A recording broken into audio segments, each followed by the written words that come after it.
Assalamualaikum warahmatullahi wabarakatuh.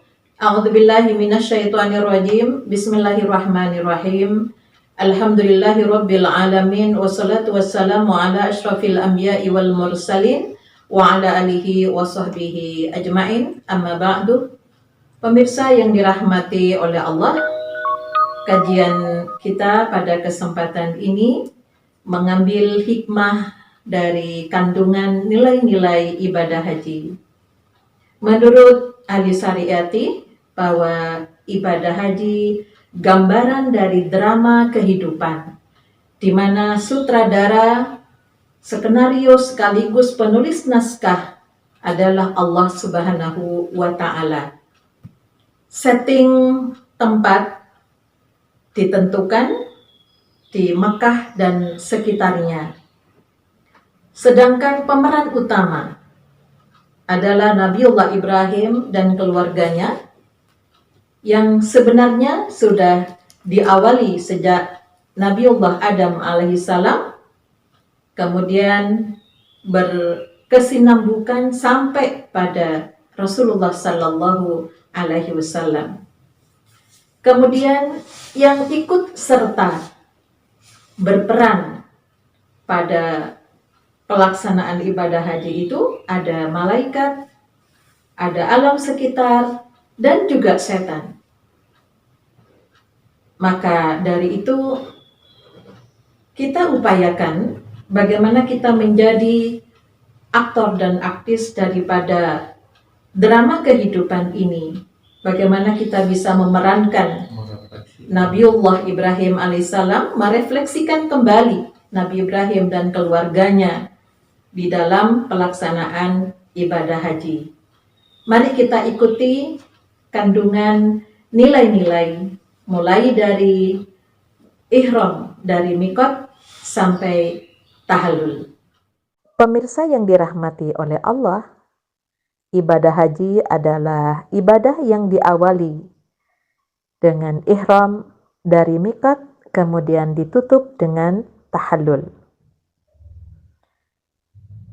Yang pertama, ihram adalah simbol dari pakaian yang diharapkan pada saat itu dapat menanggalkan hal-hal yang masih menjadi kebanggaan bagi manusia.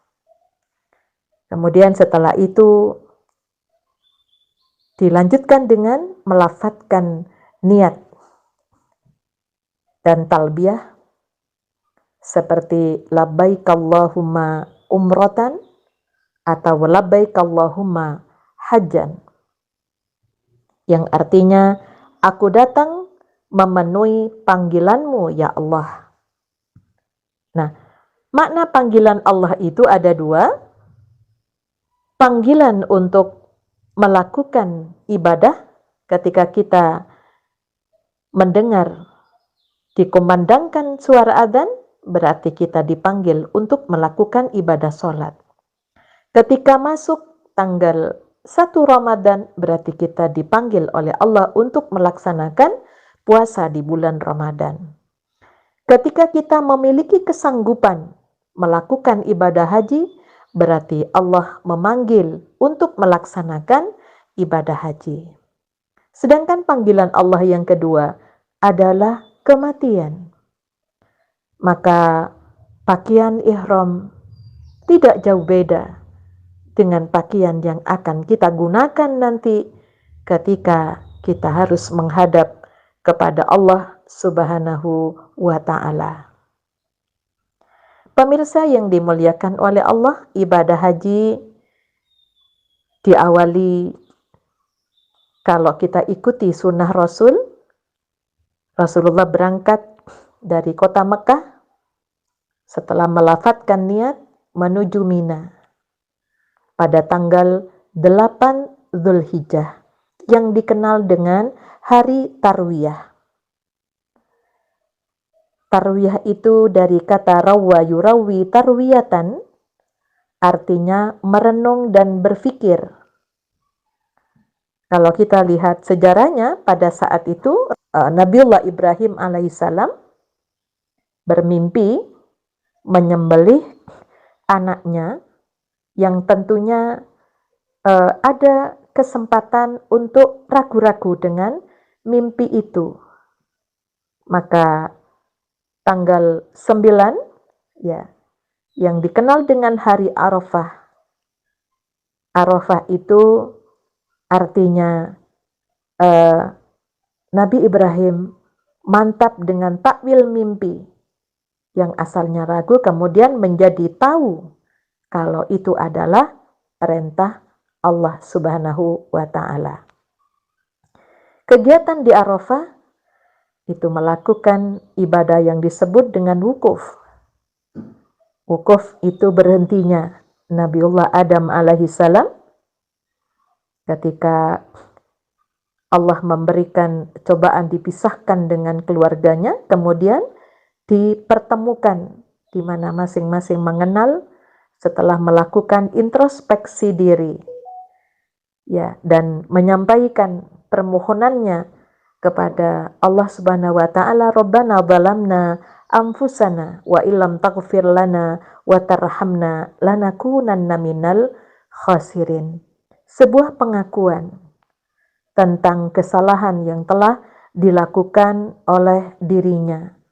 Maka kegiatan dari wukuf di Arafah tanggal 9 Dzulhijjah itu gambaran dari mahsyar, tempat berkumpulnya seluruh manusia dengan macam-macam tipologi, dengan macam-macam tingkatan keimanan yang digambarkan di dalam surat Al-Fatihah tentang 3 kelompok manusia yang beriman, yang munafik, yang ingkar. Itu tentunya akan mengenali siapa diri yang sebenarnya. Kemudian tanggal 10 disebut hari Nahar. Nahar artinya menyembelih. Jadi setelah tanggal 10, setelah tahu bahwa itu perintah Allah, maka Nabiullah Ibrahim membuktikan mimpinya untuk menyembelih putranya Nabi Ismail. Maka melanjutkan perjalanannya ke Mina, ya. Kemudian sampai di Aqabah. Ya, Aqabah itu puncak dari kemantapan Nabiullah Ibrahim alaihissalam, di mana Muna itu adalah cita-cita hidup manusia. Semua manusia yang beriman kepada Allah pasti ingin terbebas dari godaan setan. Maka setelah melakukan melempar jumroh di Aqabah, yang artinya itu adalah puncak, maka jamaah haji melakukan tahallul. Tahallul yang memiliki arti pembebasan, ya, pembebasan yaitu kesuksesan melawan setan. Setelah itu, ya, rangkaian berikutnya adalah melakukan tawaf ifadah. Jadi setelah melempar jumrah Aqabah pada tanggal 10, maka jamaah haji sudah boleh tahallul dengan tahallul awal, maka melepaskan pakaian ihram, menyembelih kurbannya, kemudian melanjutkan dengan melaksanakan ibadah tawaf. Tawaf artinya putaran aktivitas manusia dari kata tofah. Jadi kalau tawaf semakin lama putaran yang terakhir, akhir dari putaran itu, maka semakin dekat dengan Ka'bah, bangunan bersegi 4. Ini adalah simbol harusnya manusia itu semakin hari semakin dekat dengan Tuhannya. Kalau kita lihat pada surat Fussilat ayat 11, seluruh alam semesta 100% tawaf, putaran aktivitasnya tidak pernah keliru. Matahari terbit dari timur, terbenam di barat, itu enggak pernah keliru, kecuali nanti di hari kiamat. Ya, kemudian di situ dikatakan, Allah mengatakan, faqala laha walil ardi tina tau'an aw karhan qalata ataina ta'i'in. Ya, datanglah kamu langit dan bumi menurut perintahku dengan patuh atau terpaksa. Keduanya menjawab, kami datang dengan patuh. Itulah maka alam itu 100% tawafnya. Sedangkan manusia, pada Quran surat Al-Insan ayat 3, Inna hadainahu sabila imma syakira wa imma kafura. Sungguh kami telah menunjukkan pada jalan yang lurus, sebagian ada yang bersyukur dan sebagian ada yang ingkar. Kemudian setelah itu selesai melakukan tawaf, di situ kita ingat yang namanya Maqam Ibrahim. Pada surat Al-Baqarah ayat 125, wa id ja'alnal baita masabatan linnasi wa amna wattakhidhu min maqami Ibrahim musalla wa ahidna ila Ibrahim wa Ismaila an tahira baitiya lit-ta'ifina wal 'akifina warruk'is sujud.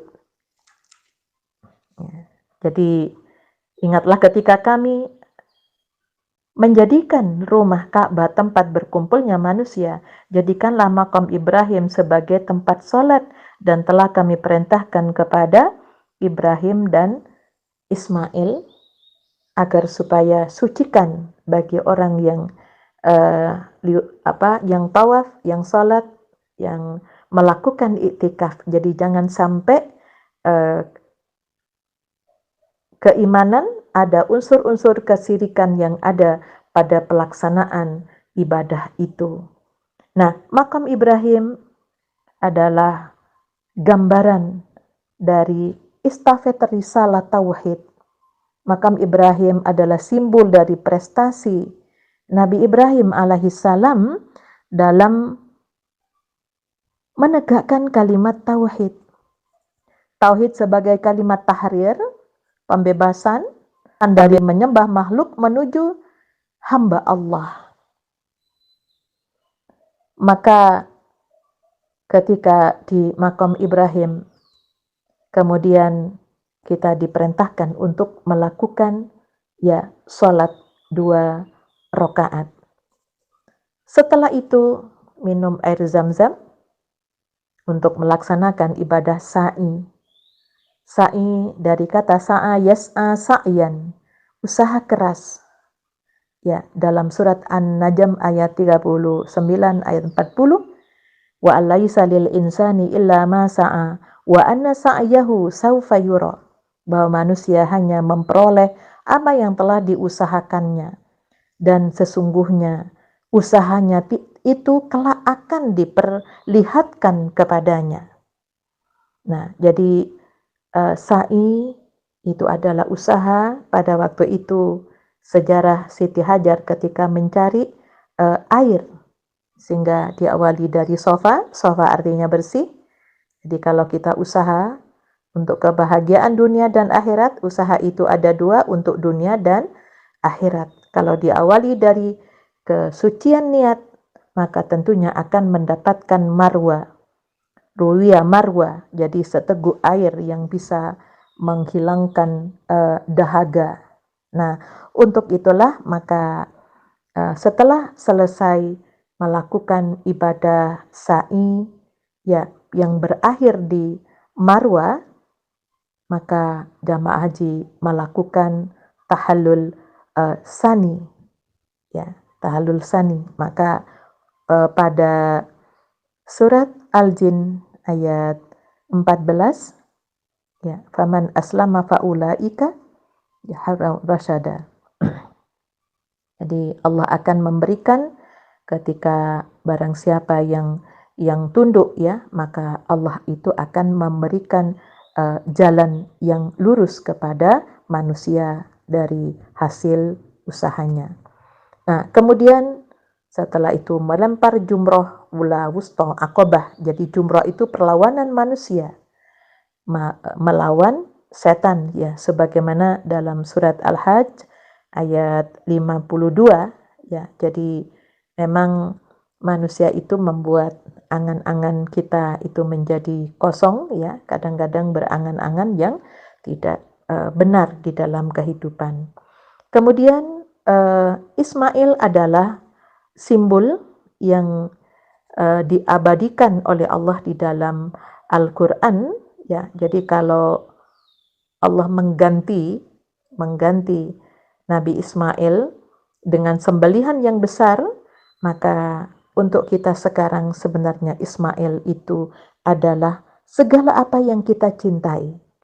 Yang pada surat Ali Imran ayat 14, zuyyina linnasi hubbus syahawati minan nisa'i wal banil wal qanatir, ya, dan seterusnya itu.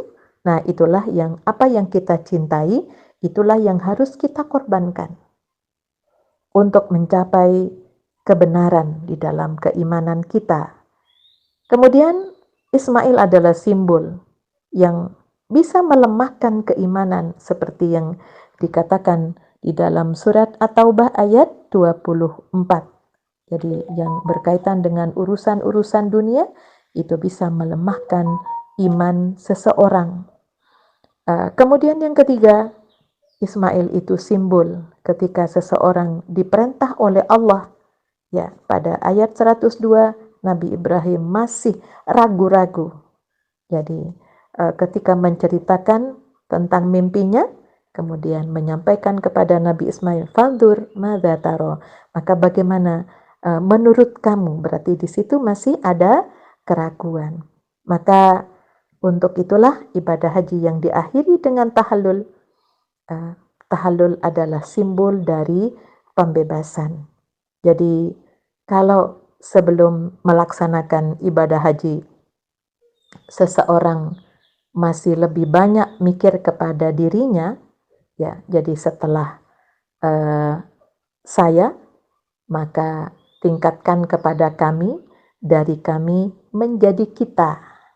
Ya, dalam artian, ya, bagaimana kebersamaan. Kalau sebelum melaksanakan ibadah haji, seseorang hanya masih sekedar memberi makan kiri kanan, maka ibaratnya masih ngasih ikan. Sepulang haji ditingkatkan menjadi bagaimana kita bisa mencari, memberi kail, ya, untuk ini, karena tahallul itu simbol daripada mencukur rambut. Rambut itu tumbuh di kepala. Di dalam kepala itu ada yang namanya otak, itulah yang akan menggerakkan, menjadi komandan yang akan memberikan instruksi kepada seluruh anggota badan. Sehingga kalau kita melaksanakan ibadah haji, kemudian ditutup dengan tawaf wada ketika meninggalkan Baitullah, maka mohonlah kepada Allah bukan hanya sekedar minta kembali lagi ke situ, tapi bagaimana bisa menegakkan kalimat tauhid seperti apa yang dilakukan oleh Nabiullah Ibrahim alaihissalam. Kemudian setelah itu bagaimana bisa berpikir, ya, tentang urusan-urusan kemanusiaan yang lebih luas lagi. Ya, kiranya saya cukupkan kajian nilai-nilai ibadah haji, mudah-mudahan ada manfaatnya. Ya, nasrum minallah wa fathun qarib wa basyiril mu'minin walhamdulillahi rabbil alamin. Assalamualaikum warahmatullahi wabarakatuh.